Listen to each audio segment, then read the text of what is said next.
Les 20 ans de la Convention des Nations Unies contre la corruption, unir le monde contre la corruption. C'est le thème au centre d'une conférence-débat organisée le 8 décembre à Lomé, par la Haute Autorité de Prévention et de Lutte contre la Corruption et les Infractions Assimilées, APLUSIA, dans le cadre de la célébration, par anticipation, de l'édition 2023, de la Journée internationale de lutte contre la corruption observée chaque 9 décembre. Occasion pour la APLUSIA de faire un état de la lutte contre la corruption au Togo, de la Convention des NU contre la corruption. Ce thème doit nous interpeller et nous faire réfléchir sur les changements possibles apportés par les efforts collectifs menés dans le cadre de la mise en œuvre de cette convention. Il est aussi crucial d'examiner les difficultés qui subsistent et auxquelles il faut prêter attention pour que le mécanisme d'application continue de se renforcer dans les années à venir, en a appelé Kimela Balouaba, le président de la APLUSIA, rappelant le bien fondé de la Convention et ses directives.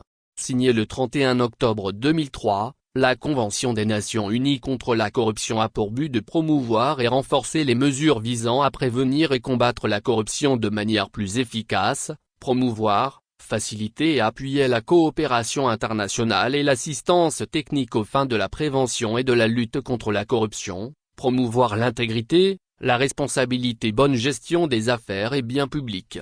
Dite de Meridan, la Convention a institué le 9 décembre comme Journée internationale de lutte contre la corruption afin de sensibiliser les populations sur le fléau, véritable gangrène pour le développement et rappeler le but de la Convention, un outil de coopération internationale contre la corruption dont le coût est énorme, chiffré par les Nations Unies à 2600 milliards de dollars par an et les impacts graves. La corruption aggrave la pauvreté et la criminalité, assure le financement des conflits armés. Quelle est la situation de la corruption au Togo 20 ans après l'adoption de cette convention, puis sa ratification par notre pays? État des lieux au Togo. Plusieurs progrès ont été réalisés dans notre pays. Sur le plan des mesures préventives, le Togo a créé des organes de contrôle et de régulation tels que la Cour des comptes, l'Inspection générale d'État, l'Inspection générale du Trésor, l'Inspection générale des finances, l'autre, la CENTIF, etc.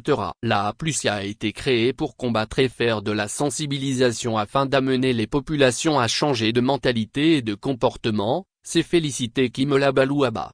À l'en croire, sur le plan de la répression, plus de 88 plaintes et dénonciations ont été enregistrées depuis 2018 dont 12 pour l'année 2023 et sont à divers niveaux de traitement. Certains dossiers ont été traités et certaines personnalités impliquées ont remboursé les fonds qui étaient détournés, a-t-il confié. La APLUSIA a également élaboré la stratégie nationale de prévention et de lutte contre la corruption et les infractions assimilées et adopté le plan stratégique 2018-2023. Sur le plan de la coopération, elle a adhéré à plusieurs organisations internationales et abrite actuellement le secrétariat du réseau des institutions nationales de lutte contre la corruption en Afrique de l'Ouest, RINLCAO, et partie de l'Association des agences anticorruption d'Afrique, entre autres.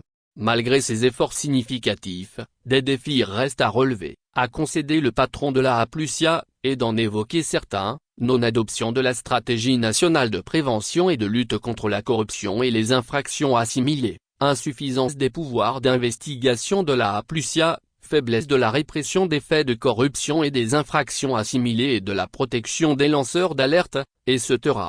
Comment réussir la lutte contre la corruption et endiguer le fléau au Togo? Kimela Balouaba croit le savoir. Pour que la lutte contre la corruption puisse réussir, une prise de conscience collective de la part de chaque citoyen est indispensable. Seule la mobilisation de toutes les entités engagées peut garantir un développement humain durable de notre pays, a-t-il relevé, exaltant le rôle de la société civile et des médias dans la lutte contre la corruption et prônant la nécessité d'une coopération renforcée entre les acteurs publics et eux. Nous avons besoin d'une bonne gestion des affaires et des fonds publics qui constituent un gage de développement puisque c'est à travers la lutte contre la corruption et la promotion de la bonne gouvernance que l'État peut mobiliser les ressources pour réaliser les projets de développement et subvenir aux besoins vitaux des populations, croit fermement le président de la APLUSIA.